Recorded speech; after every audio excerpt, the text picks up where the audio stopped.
This is what I look like when I was 12, trying to look like Katy Perry.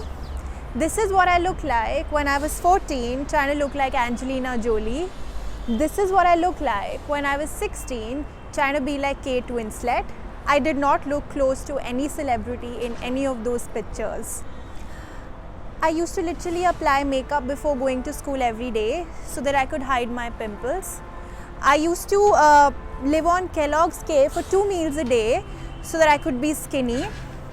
I did get a lot of approval from my peers, but I must confess that it's not normal for any child that age. This is my mother, ladies and gentlemen, and being her daughter came as a lot of pressure from the society in general. Most of my relatives were often comparing me to her and told me that she was much prettier than I ever could be. She looks much older now, and that's a bit of a relief. The way beauty has been defined by media is nearly impossible to achieve. The definition of beauty is fixed. It includes tall, fair and slim for girls, tall, handsome and rugged for boys. Millions and billions of boys and girls around the world are trying to emulate that perfect imagery that has been depicted by the media, such that they can look in a way that media suggests is appropriate for them to look, and so that they try and behave in a certain way that it is acceptable by their peers. I was having a conversation with my best friend Arya about a month ago, where I was telling her that what a relief it is to not get waxing in winters. She agreed with me and then began to tell me about this woman in admiration who also does not get her upper lip or a waxing done. I asked her, why would she not? She said, who defines that women are not supposed to have hair?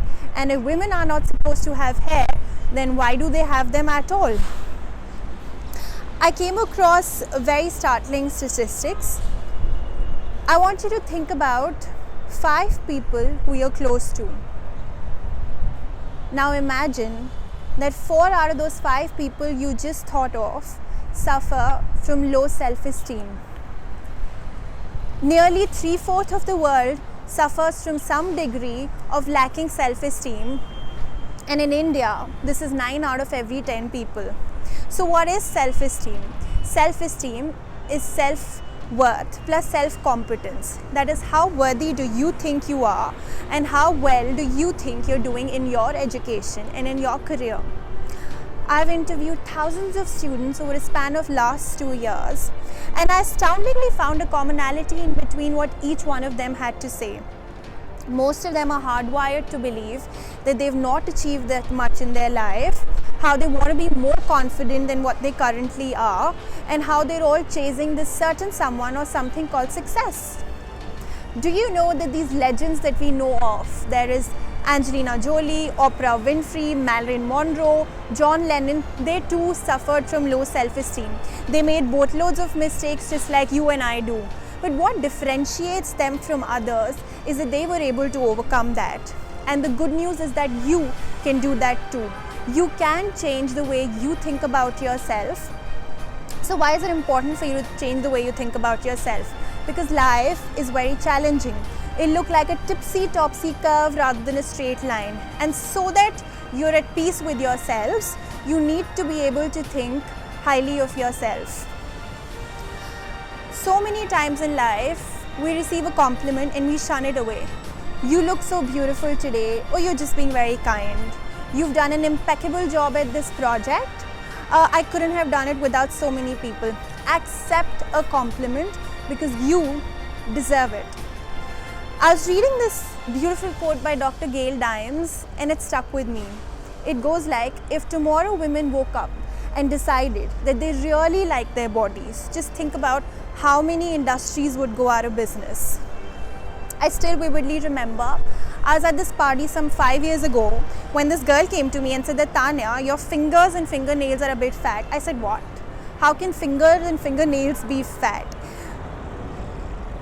Today, coming to think of it, I realized that perhaps my fingers and fingernails are not as slender how they show in advertisements, but I'm grateful that I have them. There is a general perception in the world that it is just women who suffer from low self-esteem. But growing body of research suggests that men too suffer from low self-esteem, body image and body dysmorphia. As a society, we expect our men to be strong and we don't encourage them to come out in the open and talk about their issues that they're facing, which is why they're very, very restricted and don't end up speaking about it. We cannot choose where we are born or how do we look. So it's a conscious choice that you can make to either start appreciating your own body and loving yourself, or live the rest of your life not liking who you are. Loving your skin is very important, and I would just like to urge all women and men around the world to stop body shaming others, and most importantly, stop body shaming yourself. Love your skin.